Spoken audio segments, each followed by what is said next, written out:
இவரு அப்போ இப்படி சொன்னதுனால தான் இப்போ நம்ம எல்லாருமே நமக்கு பிடிச்ச டீச்சர்ஸ்க்கு விஷ் பண்ணி கிஃப்ட் தரோம்.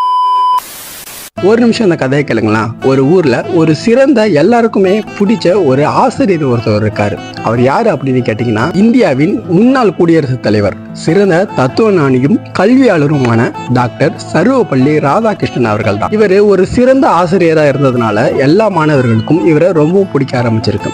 செப்டம்பர் 5 இவருக்கு பிறந்தநாள் வருது. அதனால எல்லா மாணவர்களும் சேர்ந்து இவருடைய பிறந்த நாளை ரொம்பவும் கிராண்டாகவும் கொண்டாட்டமாகவும் செலிப்ரேட் பண்ணலாம் அப்படின்னு ஒரு ஐடியாவில் இருக்காங்க. இப்போதான் அவர் சொல்லியிருக்காரு, என்னுடைய பிறந்த நாளை எனக்கு மட்டும் ஒரு தனிப்பட்ட நாளாக கொண்டாடினா எனக்கு சந்தோஷம் இல்லை, எல்லா ஆசிரியர்களுக்கும் மரியாதை செலுத்தும் நாளாக கொண்டாடினா தான் எனக்கு சந்தோஷமும் பெருமை கூட அப்படின்னு சொல்லியிருக்காரு. அவர் சொன்னதுனாலேயே 1962 இருந்து இந்தியாவில் செப்டம்பர் 5 ஆசிரியர் தினமாக அதிகாரப்பூர்வமாக கொண்டாடப்படுகிறது. இந்த நாளில் மாணவர்கள் எல்லாருமே அவங்களுக்கு பிடிச்ச டீச்சர்ஸ்க்கு கிஃப்ட் கொடுக்கறதும் விஷ் பண்றதும் ஒரு வழக்கமான விஷயமா இருக்கு.